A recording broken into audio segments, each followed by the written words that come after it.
അത് ഇപ്പോഴത്തെ ഒരു അവസ്ഥയിൽ ഇപ്പോൾ പ്രതിപക്ഷം വീണ്ടും ഓണത്തിന് ശേഷം സമരം വെച്ചിരിക്കുകയാണ്. അപ്പോൾ എന്താണ് ഈ ഇപ്പോൾ മുഖ്യമന്ത്രി വഴി നടത്തത്തില്ല അല്ലെങ്കിൽ മന്ത്രിസഭ മുന്നോട്ട് പോകാൻ സമ്മതിക്കത്തില്ല എന്നുള്ള രീതിയിലാണ്. അപ്പോൾ ഓണം കഴിഞ്ഞിട്ട് നിങ്ങൾ എന്താണ് ഇനി ഉദ്ദേശിക്കുന്നത്? അല്ല, ഞങ്ങളെന്താ മുഖ്യമന്ത്രിയുടെ പരിപാടി, ഗവൺമെന്റ് പരിപാടിയായിട്ട് പോകും. ഇപ്പം ഞങ്ങൾ ഇപ്പം തന്നെ ഏറ്റവും ഒടുവിൽ ഞങ്ങൾ കഴിഞ്ഞ ക്യാബിനറ്റിൽ എന്താ തീരുമാനിച്ചത്, 167 പ്രൈവറ്റ് കോളേജിൽ ഒരു കോഴ്സ് വീതം കേരളം മുഴുവൻ, ഒരു പുതിയ കോഴ്സ്. അതുകൂടാതെ സീറ്റുകൾ കുറവുള്ള ഡിഗ്രി സീറ്റ് കുറവുള്ള 8 ജില്ലകളിൽ ഞങ്ങൾ ഒരു ഡിഗ്രി അഡീഷണൽ ആയിട്ട് ഡിഗ്രി കോഴ്സ് കൂടി കൊടുക്കാൻ തീരുമാനിച്ചു. ഞങ്ങൾ കഴിഞ്ഞ ക്യാബിനറ്റിൽ ഏറ്റവും ഒടുവിലത്തെ ക്യാബിനറ്റിലെ കാര്യം പറയാം, അവിടെ ആലപ്പുഴ അതുപോലെ കൊല്ലം ബൈപ്പാസുകൾ നിർമ്മിക്കുന്നതിൻ്റെ എഗ്രിമെൻറ്റ് ഫൈനലൈസ് ചെയ്തു. ഇതുപോലെ ജനങ്ങൾക്കും കേരളത്തിനും ആവശ്യമുള്ള പദ്ധതികൾ ഞങ്ങൾ നടപ്പാക്കിക്കൊണ്ടിരിക്കും.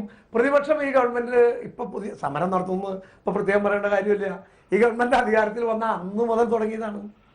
പക്ഷേ ഈ സമരത്തിന് നേരത്തെയുള്ള സമരത്തേക്കാൾ കുറച്ചുകൂടി വിശ്വാസ്യത ലഭിച്ചതുകൊണ്ടല്ലേ മറ്റേ സെക്രട്ടേറിയറ്റ് ഉപരോധത്തിനൊക്കെ ഇത്രയും പേര് അവർക്ക് അണിനിരത്താൻ കഴിഞ്ഞു? ഞാനൊരു കാര്യം ചോദിക്കട്ടെ ജെയിംസേ, അവർക്ക് അവരുടെ പാർട്ടിക്കാരല്ലാത്ത ഒരാൾ അണിനിരത്താൻ സാധിച്ചോ?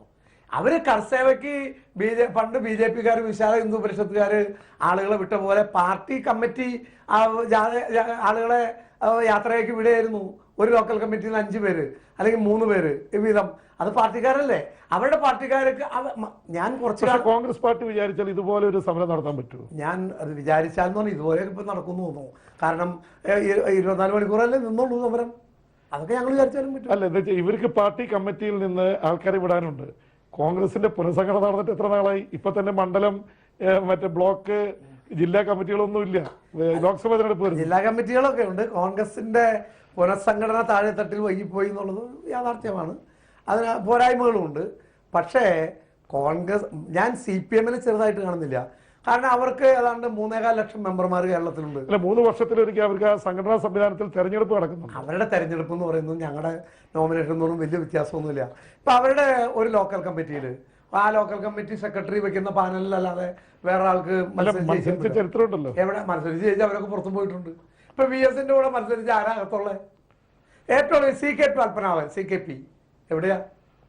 എത്രയോ നല്ല ഒരു യുവ നേതാവായിരുന്നു. ശർമ്മ അടക്കമുള്ള ആൾക്കാർ ഇപ്പോഴും ഉള്ളിലുണ്ടല്ലോ. അല്ല, ശർമ്മ ഒക്കെ ഉണ്ടെന്നെങ്കിലും ശർമ്മയും ഉണ്ടോ? ശർമ്മ സെക്രട്ടേറിയറ്റ് മെമ്പർ ആയിരുന്നു. ഇപ്പൊ എവിടെയാ താഴെ? എന്തിനാ VS എവിടെ?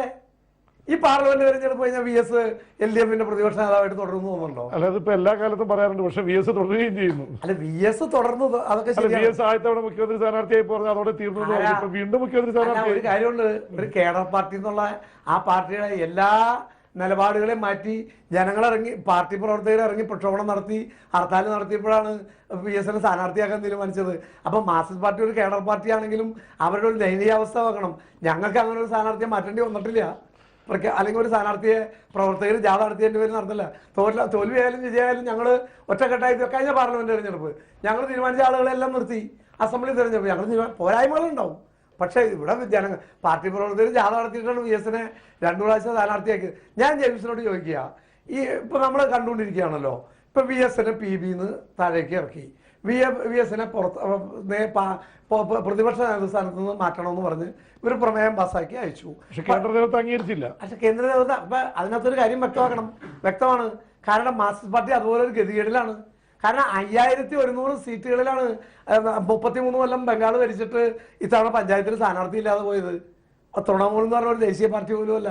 5100 സീറ്റുകളിൽ സ്ഥാനാർത്ഥി ഇല്ലായിരുന്നു എന്ന് മാത്രമല്ല, ഇവിടെ CRPF-നെ കൊണ്ടുവരുന്നതിനെതിരായിട്ട് പ്രസംഗിച്ച നേതാക്കന്മാര് അവിടെ ഇലക്ഷൻ കമ്മീഷനിൽ കൊടുത്ത പെറ്റീഷനിൽ ആവശ്യം എന്താണെന്ന് അറിയാമോ? CRPF-നെ ഇറക്കണമെന്നാണ്. അപ്പൊ കേരളത്തിലും ബംഗാളിൽ 2 നയമാണെന്നാണ് പറയുന്നത്. 2 ആണല്ലോ എന്ന് മാത്രമല്ല. ഇപ്പൊ CRPF-ന്റെ കാര്യം പറഞ്ഞപ്പോൾ ഒരു കാര്യം ഞാൻ പറയാം. 1970 മുതൽ ഇപ്പൊ 69 അന്നത്തെ EMS സപ്തകക്ഷി മുന്നണി തകർന്നു. CPI-യും അതുപോലെ RSP-യും മുസ്ലിം ലീഗ് എല്ലാം UDF-ന്റെ ഭാഗമായില്ലെങ്കിൽ അന്നൊരു കുറുമുന്നണി കോൺഗ്രസുമായിട്ട് ഒരു അഡ്ജസ്റ്റ്മെന്റ് ഉണ്ടായി. അന്ന് അങ്ങനെയാണ് അച്യുതമേനോന്റെ നേതൃത്വത്തിൽ ആദ്യത്തെ കുറുമുന്നണി അവർ വിശേഷിപ്പിച്ചത്. LDF കുറുമുന്നണി ഗവൺമെന്റ്. പിന്നീട് 1970 ഞങ്ങൾ ഒന്നിച്ച് മത്സരിച്ചു. 77 വരെ മാർക്സിസ്റ്റ് പാർട്ടിയുടെ നേതൃത്വത്തിൽ അല്ലെങ്കിൽ LDF-ന്റെ നേതൃത്വത്തിൽ കേരളത്തിൽ നിരന്തര സമരമായിരുന്നു. ഈ തിരുവനന്തപുരം നഗരത്തിൽ AG's ഓഫീസ് സമരം, അതുപോലെ തപാൽ ഓഫീസ് സമരം, ഇങ്ങനെ നിരന്തരമായി സമരങ്ങളുണ്ടായി. ഇലക്ട്രിസിറ്റി എഞ്ചിനീയേഴ്സ് സമരം. പക്ഷെ ആ സമരങ്ങളെല്ലാം അച്യുതമേനോൻ നേരിട്ടത് അന്നത്തെ CRP വെച്ചുകൊണ്ടാണ്. അച്യുതമേനോൻ അച്യുതമേനോനെ CPM-ഉം തീവ്ര ഇടതുപക്ഷം അംഗീകരിക്കുന്നില്ലല്ലോ. അല്ല, അവര് പഴയ ചരിത്രം നോക്കണ്ട.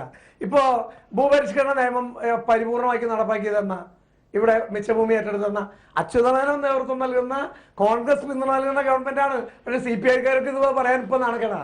അല്ല, അവര് പറയുന്നത് ഗൗരിയമ്മയുടെ കാലത്താണ് ഭൂപരിഷ്കരണം വന്നതെന്നാണ് പറയുന്നത്. അതിനുശേഷം PT ജാക്കോയും R ശങ്കറും കൂടിയുള്ള ഗവൺമെന്റാണ് യഥാർത്ഥത്തിൽ ഇവിടെ കേരളത്തിൽ ആ ഭൂപരിഷ്കരണ നിയമം യാഥാർത്ഥ്യമാക്കിയത്. അതിനുശേഷം ഏറ്റവും സമഗ്രമായ പരിഷ്കരണം നടന്നത് കോൺഗ്രസ് കൂടി ഭരിക്കുന്ന 1970-ലെ അച്യുതമേനോൻ ഗവൺമെന്റ് സമയത്താണ്. അപ്പൊ അന്ന് CPI-കാർ ഇത് പാടി പോഴ്ത്തിയുള്ളത്. ഇപ്പൊ CPI-കാർ എന്ന് പറയാൻ ധൈര്യമില്ല. അതുപോലെ തന്നെ ഇപ്പോൾ താങ്കൾ വളരെ കാലമായിട്ട് കോൺഗ്രസ്സിൽ കാര്യങ്ങൾ ഇത് ചെയ്യുന്ന ആളാണ്. ഒരു സ്ട്രോങ് A ഗ്രൂപ്പ് എന്ന് പറഞ്ഞു കഴിഞ്ഞാൽ അതിൽ വെള്ളം ചേർക്കാത്ത A ഗ്രൂപ്പുകാരനാണ്. എല്ലാ കാലത്തും ഇപ്പോൾ കരുണാകരനെ ആയിട്ട് ഉടക്കമുള്ള എല്ലാ കാലത്ത് പോലും കരുണാകരനാണ് ഹൈക്കമാൻഡ് എന്ന് പത്രങ്ങൾ വിശേഷിപ്പിച്ചിരുന്ന കാലത്ത് എന്ത് സംഭവം ഉണ്ടെങ്കിലും അവസാനം കരുണാകരൻ ആന്റണിയുമായിട്ട് സെറ്റിൽ ചെയ്യായിരുന്നു. പിന്നീട് ആന്റണി വളരെ ശക്തനായ കാലത്തും കരുണാകരനായിട്ട് സെറ്റിൽ ചെയ്യുക എന്ന് വെച്ചാൽ ആ ഗ്രൂപ്പുകൾ തമ്മിലൊരു സെറ്റിൽമെന്റ് ഉണ്ടായിരുന്നു. എവിടെയാണ് ഇപ്പോൾ രമേശ് ചെന്നിത്തല KPC പ്രസിഡന്റാണ്, ഉമ്മൻചാണ്ടി മുഖ്യമന്ത്രിയാണ്. എന്തൊക്കെ പറഞ്ഞാലും എന്തൊക്കെ ഗ്രൂപ്പിങ്ങളുണ്ടെന്ന് പറഞ്ഞാൽ ഇവർ രണ്ടുപേരുള്ള സെറ്റിൽമെന്റാണ് കഴിഞ്ഞ 8 വർഷമായിട്ട്. അതിലിപ്പോൾ AKANTണിയെ പോലുള്ള ആൾക്കാരുടെയൊക്കെ ഉപദേശങ്ങളുണ്ടാവാം. പക്ഷേ മന്ത്രി സ്ഥാനങ്ങൾ തീരുമാനിച്ചതിലടക്കം AI ഗ്രൂപ്പുകളുടെ ഒരു സെറ്റിൽമെന്റാണ് നടന്നത്. എവിടെയാണ് രമേശ് ചെന്നിത്തലയുമായിട്ട് സെറ്റിൽമെന്റ് നടത്താൻ പറ്റാതെ പോയത്? എവിടെയാണ്? അല്ല, ജെയിംസ് പറഞ്ഞതിന് ആദ്യം തന്നെ മറുപടി പറയട്ടെ. ഞാൻ ഈ A ഗ്രൂപ്പ് എന്ന് പറഞ്ഞാൽ അങ്ങനെ ഒരു വലിയ ഗ്രൂപ്പ് പ്രവർത്തനമൊന്നും ഇപ്പൊ കേരളത്തിൽ നടക്കുന്നില്ല. എന്നാലും അല്ല, എനിക്ക് ഒരു നിലപാട് തുടക്കം തൊട്ടേ ഉള്ള ഒരാളാണ്. അതിന് മറുഭാഗം എന്താ വെച്ചിട്ടുണ്ടെങ്കിൽ, ഞാൻ ഒരിക്കലും കോൺഗ്രസിന്റെ നേതൃത്വത്തിൽ ഇരിക്കുന്ന ഒരാളല്ല. ഞാനൊരു ജനപ്രതിനിധിയായിട്ട് വർഷങ്ങളായിട്ട് തുടരുന്നുണ്ടെങ്കിലും ഇത്തരം കാര്യങ്ങളിൽ ആധികാരികമായ അഭിപ്രായം പറയാൻ പറ്റിയ ആളല്ല ഞാൻ അത്രയും വലിയ ആളല്ല. ഇത് കോൺഗ്രസ് പ്രസിഡന്റും അതുപോലെ പ്രവർത്തനം പോലും പറയാലോ, കോൺഗ്രസ് പ്രസിഡന്റും ഇതൊക്കെ മാധ്യമങ്ങളിൽ കൂടെ ചർച്ച ചെയ്യുന്ന ചില നേതാക്കന്മാരുണ്ട്. പക്ഷെ ഞാൻ ഒരിക്കലും അതിന് തയ്യാറല്ല. പക്ഷേ AK ആന്റണിയുടെ കാലത്തും ശ്രീ K കരുണാകരന്റെ കാലത്തും അവർ തമ്മിലൊരു വർക്കിംഗ് അറേഞ്ച്മെന്റ് ഉണ്ടായിരുന്നു. ആ ഒരു വർക്കിംഗ് അറേഞ്ച്മെന്റ് ആവശ്യമാണ്. അതില്ലാതെ മുന്നോട്ട് പോകാൻ പ്രയാസമാണ്. അത് ആരാണോ തിരുത്തേണ്ടതെന്ന് വെച്ചാൽ അവർ തിരുത്തണം. മുഖ്യമന്ത്രി ഉമ്മൻചാണ്ടിക്ക് രമേശ് ചെന്നിത്തലയെ മന്ത്രിസഭയിൽ കൊണ്ടുവരണമെന്ന് ആഗ്രഹമുണ്ടായിരുന്നു. അതനുസരിച്ച് ദൂതന്മാർ ചെന്ന് സംസാരിക്കുകയും രമേശ് ചെന്നിത്തല തയ്യാറാവുകയും ചെയ്തതിനു ശേഷം A ഗ്രൂപ്പിലെ തീവ്രവാദികളായിട്ടുള്ള ചിലരുടെ നിർബന്ധം കാരണമാണ്, അല്ലെങ്കിൽ അവരുടെ നിലപാട് കാരണമാണ് ഇത് പൊളിഞ്ഞു പോയതെന്നാണ് പുറത്തുള്ള സംസാരം. ഇത് പുറത്തുള്ള സംസാരമാണ്. ഏതെങ്കിലും ഒരു ഭാഗത്തെ തീവ്രവാദികളാണ് ഇത് പൊളിച്ചതെന്നുള്ള കാര്യം സംശയമില്ല. അത് ഏത് ഭാഗത്തേന്നുള്ളത് ചർച്ച ചെയ്ത് പിന്നീട് പരിശോധിക്കേണ്ടതാ. തീവ്രവാദമുള്ള ആളുകളാണ് ഇത് പൊളിച്ചത്, ഒരു സംശയമില്ല. അതേ സമയത്ത് മുഖ്യമന്ത്രി ദൂതന്മാരെ അയച്ചുവോ എന്നുള്ളതിനെ കുറിച്ചൊക്കെ പരിശോധിക്കേണ്ടതാണ്. സ്വയം ദൂതന്മാരായിട്ട് അവകാശപ്പെടുകയും ചെയ്യാലോ. എനിക്ക് വേണമെങ്കിൽ ഇപ്പോൾ ജെയിംസ് പറഞ്ഞു ഞാൻ എല്ലാത്തിൻ്റെയും ചുക്കാൻ പിടിക്കുന്ന ആളുകൾപ്പെട്ട ഒരാളാണ്, അത് പറഞ്ഞുകൊണ്ട് എനിക്കും വേണ്ടി നടക്കാം. പക്ഷെ എനിക്ക് തോന്നുന്നില്ല മുഖ്യമന്ത്രി അങ്ങനെ ദൂതന്മാരെ അയച്ച് KPC പ്രസിഡന്റ് സംസാരിക്കേണ്ട കാര്യമില്ലല്ലോ. നേരിട്ട് സംസാരിക്കാമല്ലോ. അവർ തമ്മിൽ നല്ല ധാരണയല്ല. അല്ലെങ്കിൽ മുഖ്യമന്ത്രിയുടെ മനസ്സറിഞ്ഞിട്ട് അവർ ചെന്ന് സംസാരിച്ചാണെങ്കിലോ?